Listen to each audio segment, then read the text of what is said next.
Hello, everybody. Welcome to our podcast. My name is Keith Perrin. I'm the CEO of Porch Group, and this is the Driving the Business of Science podcast. Every time we do this podcast, I try to bring somebody else on that talks about a different part of the industry. I've been involved with drug development and the pharmaceutical, biotech, med device, life science world for a long time, over 30 years now with Porch Group. And I've met such interesting people over the years that I thought it's important for everybody to know that all these drugs are developed. There's great science out there, and a lot of people work on the science side of it, but there's also a business aspect to it and getting to know other people in the industry and what they do. And I think it's really important for people to just to see some of those people that I meet around the way. I'm going to introduce you to Dr. Joe Geraci in a minute, who's been fantastic in both the AI space and in the clinical trial space.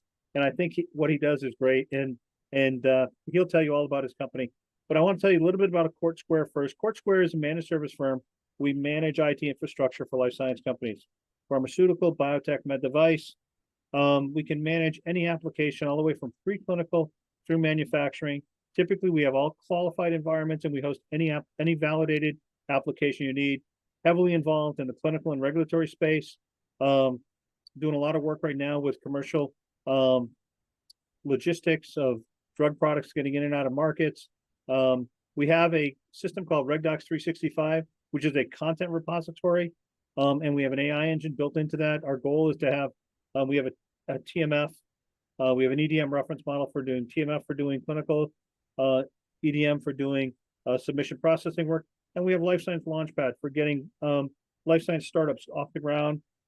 Companies using things that systems that don't understand corporate governance and how to set companies up. We help with that. With that being said, let me get into the meat of the topic here, and I'm going to have Dr. Joe Geraci talk about himself, talk about NetraMark, and give us his background. Joe, great to have you. I'm so excited to have you on the show today. Let's hear what you have to say. Joe? Thank you, Keith. Thanks for the invite. Always fun to chat with you. So you want some background, so maybe a long story short, so people can get some context. I studied a bunch of biochemistry and math, ended up with a degree in math, really loved it, did a master's in math, really loved it. Then I was doing a math PhD. And then an Israeli physicist gave me a problem in quantum computation. I put a dent in it.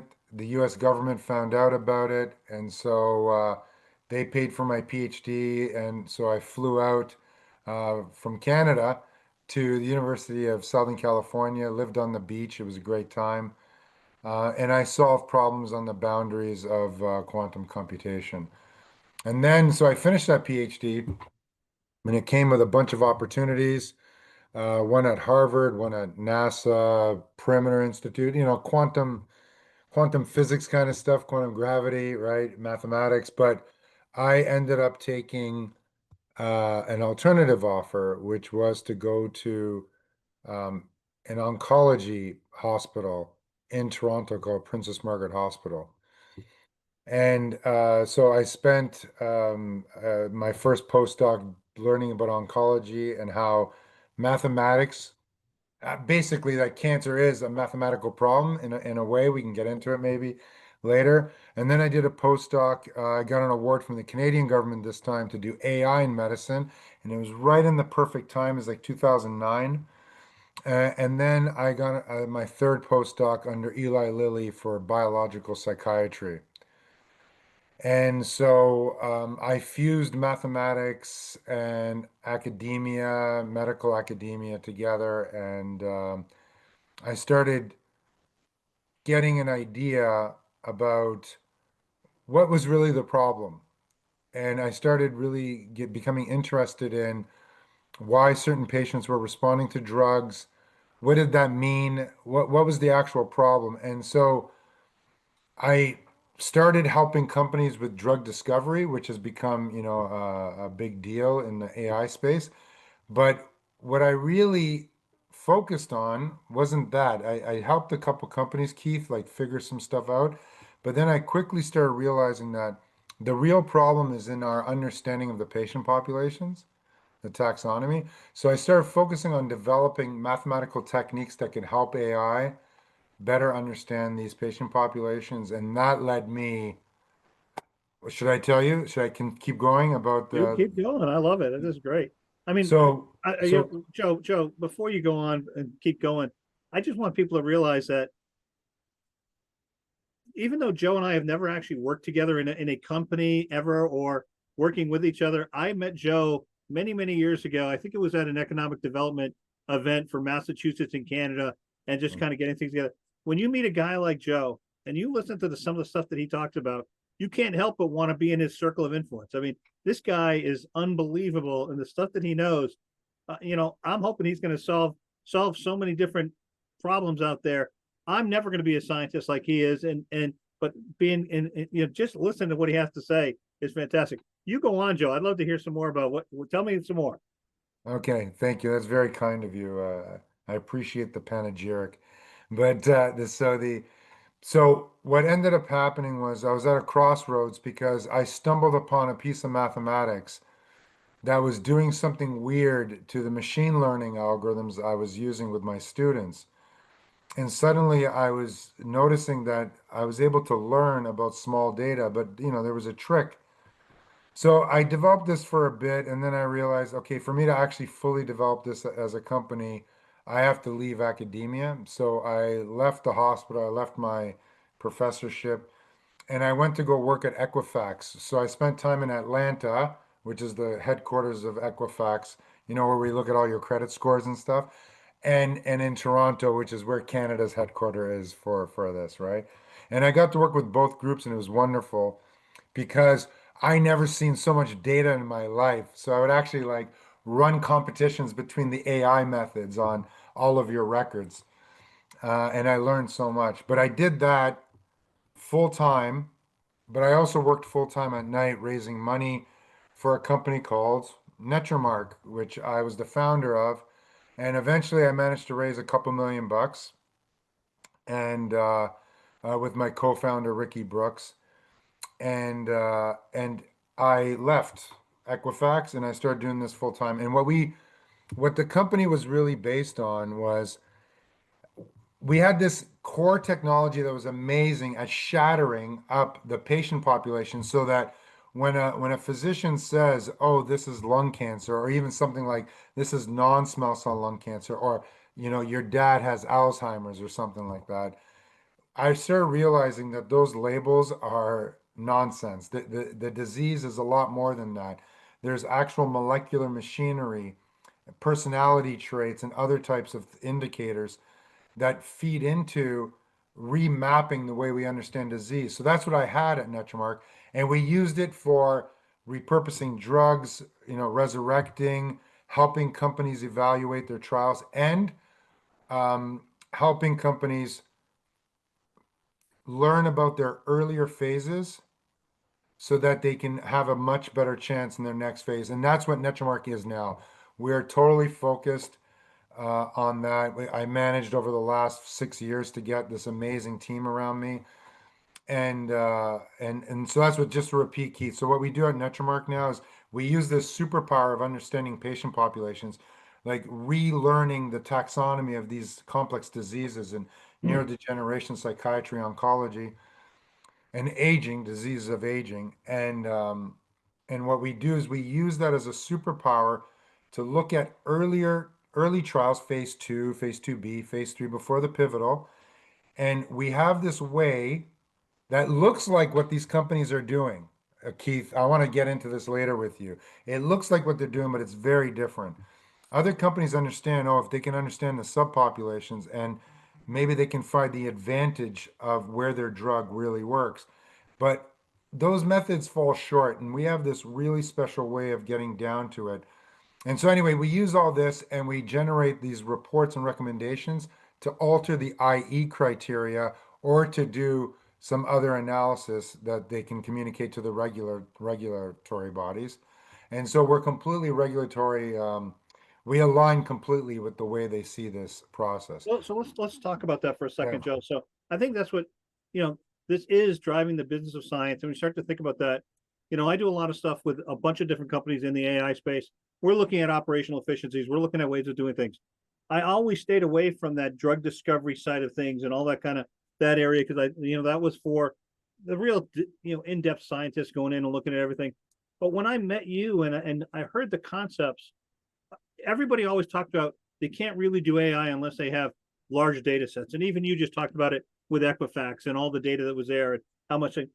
But when you talked to me and you talked about the specifics that you could actually look at much smaller data sets, and in those smaller data sets come up with understanding that may drive what happens when you start to think about some of the issues that I hear about within clinical trials. People talk about the fact that it's so hard to get patients to do trials. It's so hard to get the right things here and there. And so if we have a way through what you guys are working on that using smaller patient populations to identify whether it's a different cohort of patients that may respond better to a drug or things like that. I even think about failed trials and saying, hey, what if we took that data from those failed trials and maybe it didn't hit the endpoints that they originally thought about, but what if you were able to look at that data differently than what their guys looked at it, and all of a sudden you found a cohort of patients that it worked very well on, but they didn't think about that because they originally thought of one thing, but something else showed up.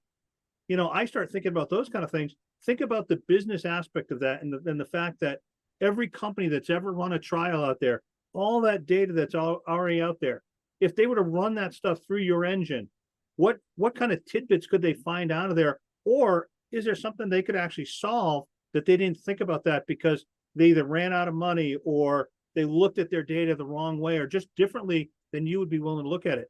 Talk a little bit about that, Joe, and just what that means to companies. Yeah, well, I mean, it's extremely valuable.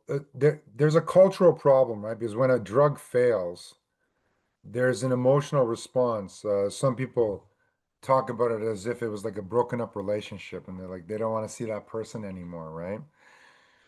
But there really is a lot of value that before you get to that point, what our company's focused on is using these special techniques to reveal the structure there. And let's talk about small data, okay? So we go, we used to go to a company and say, hey, look what we do, right? Excited. And the company would say, oh, you do subpopulation analysis. That's nice. We do that too. And I'm like, okay, well, we just lost this client because we weren't able to communicate that we're definitely not doing support vector machines or random forest and all these great tools, but it's something else is going on here that we're now starting getting we're getting better at communicating. But the point here is this is I think your listeners would be interested in this, like artificial intelligence based on deep neural networks, the typical tool that's used for our chatbots and for our self-driving cars. They use these deep neural networks because once they learn something, they learn it quite well, but it requires huge amounts of data to train that because of the mathematical methods within it. We have no choice in clinical trials. One Alzheimer's patient costs $40,000 to recruit.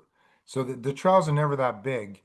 You're lucky if you have 3, 4, 500 people. You're never going to have 10,000 people in the trial.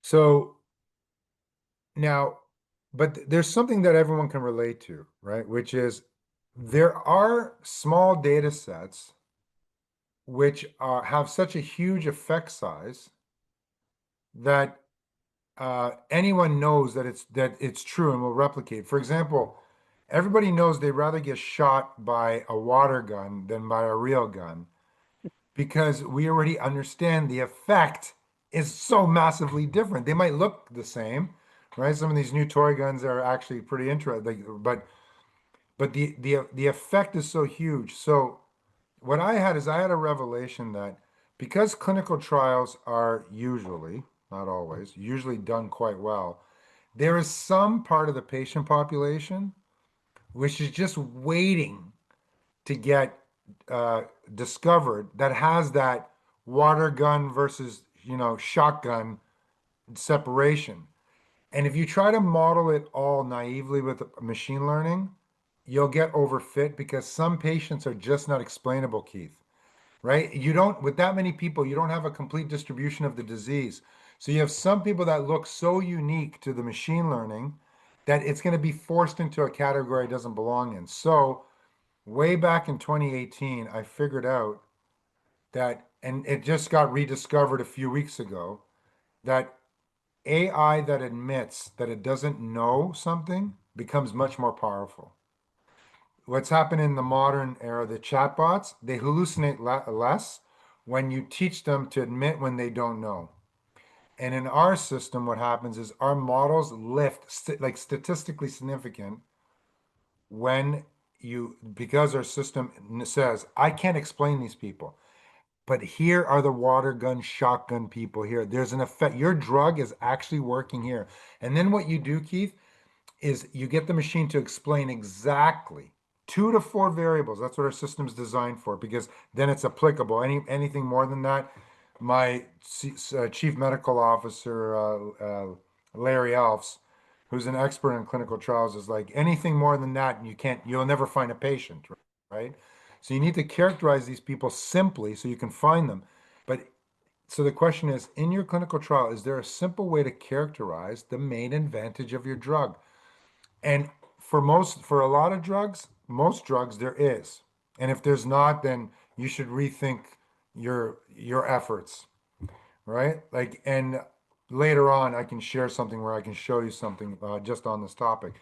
So that's how we attack it. The machine knows what it doesn't know, and it uses that to get information. And then what the paradigm that the clinical trialist has to enter into is, oh, I'm not predicting my next trial. I'm going to use this to control my next trial because now I know what variables did work. I don't know about these people, but I know about these people. They were successful in my trial, and when I run a simulation of the trial again with what NetraMark tells me, I get this great p-value, this great effect, right? So all I have to do is influence my next trial in that direction. You get what I'm saying? So let me ask you something, Joe. Based on what you're saying, I'm thinking out loud now because I've been to a lot of different clinical trial um, meetings. I was just at OCT. I was at PCT and CTSS, Clinical Trial Strategic Summit, Precision Clinical Trials, all those different shows that you go to, and you start to listen to what the speakers talk about, and they talking about basket trials and umbrella trials and this trial and that trial, platform trials. They're talking about.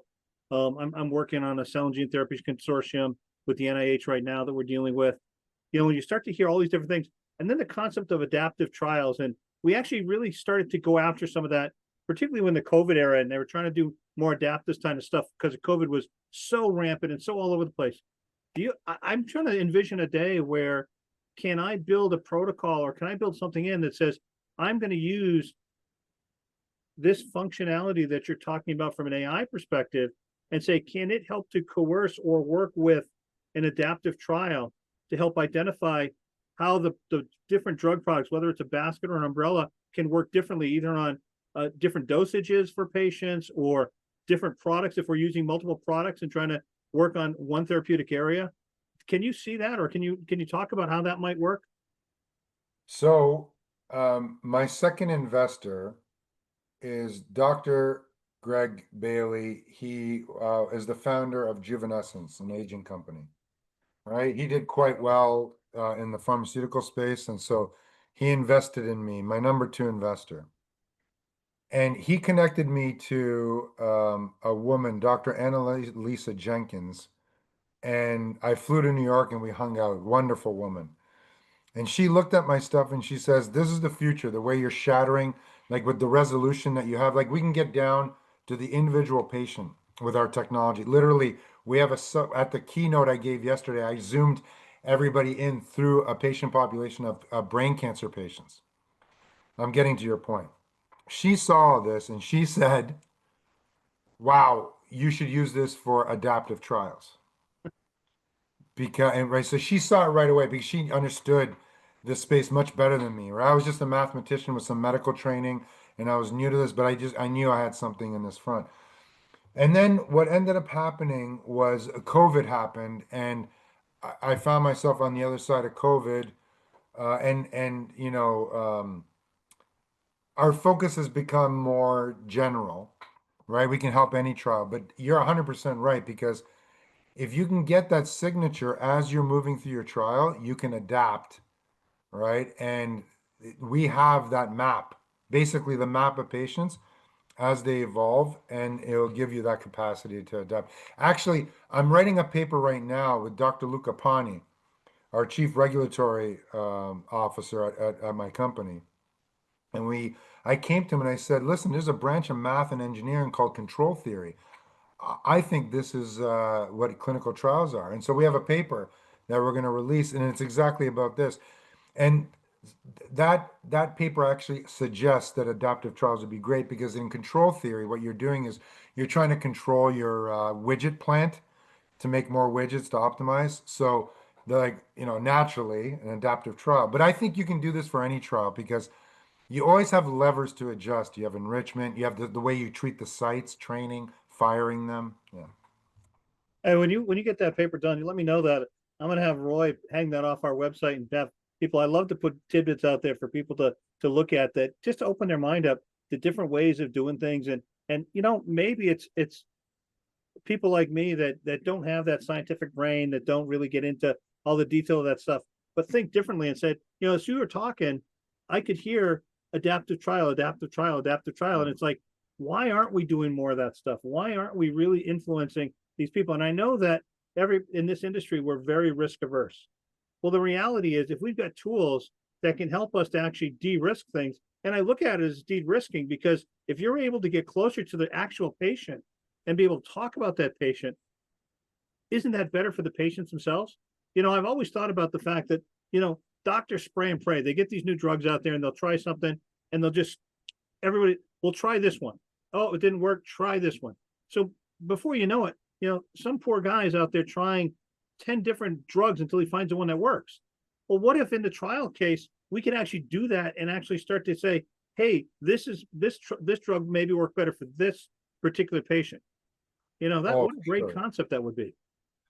Yeah, I mean, the future of medicine is going to be more personalized. I mean, a big problem, Keith, like to be frank, is that the marketing infrastructure, the business infrastructure in our business is, it's very difficult to tell a pharmaceutical company, listen, your drug works really well on this 15% of the population. You're going to save lives. If it's not valuable to them from a market position, things don't get developed, right? So it's just the truth, That's a right? real good point. That's a really good point. You're absolutely right. They have to have, the bigger they are, the more likely they need a blockbuster. And if That's it's right. not going to do 100% of the population or perceived 100%, forget it. So this has been fantastic. Joe, I could talk to you all day. And when you're in Boston again, sometimes I want to meet you out here. We're going to go for a beer so I can talk some more with you. But I would love to have another conversation with you more about this stuff, talking about it. As we're starting to wrap up, we're getting on time, and I want to make sure that we keep everybody's time is valuable, and we don't want to overwhelm them with some of the stuff. And maybe we can do a round two on this conversation. But Yeah. but in your closing remarks, can you just talk a little bit about where you think and what you think that the future of AI from your perspective in clinical trials is going and where it can be?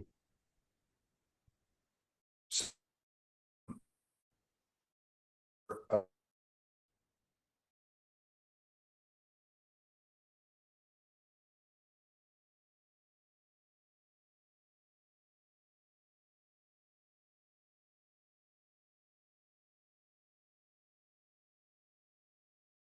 So your brain, Keith, despite being a masterpiece, is composed of multiple different computational modalities. You have a frontal lobe for reasoning, you have a temporal lobe, right? You have a parietal lobe for relational information. You get what I'm saying? Yep. Occipital. Whereas these are different modular. So we wrote a paper about how what happens when you take Netra and you fuse it with a large language model, two different types of AI, two different types of intelligence, and you get amazing magic. So what I predict is going to happen is that different pattern finding modules with long range learning, with language interface. This is what's going to be the future. This is going to affect healthcare and drug development, both. Right. So you get what I'm saying? I There's do. it's not just one AI that does, because when you try to push this one AI to do something, it can't do the other. So this modularity hypothesis is going to be central to the development of this space of ours. Well, I think that's fantastic, Joe, and I am so thrilled that you were able to carve out some time. I know you're a busy guy doing all these keynotes all over the place, so to have you here with me for even a few minutes to talk about this stuff is fantastic. So I want to thank everybody for listening in. Thank Joe, Dr. Joe Geraci again for being on here, and NetraMark for giving us his time. This has been the Driving the Business of Science podcast, and thank you, everybody, for being here. Joe, thank you. Thank you. Take Bye. care, everybody.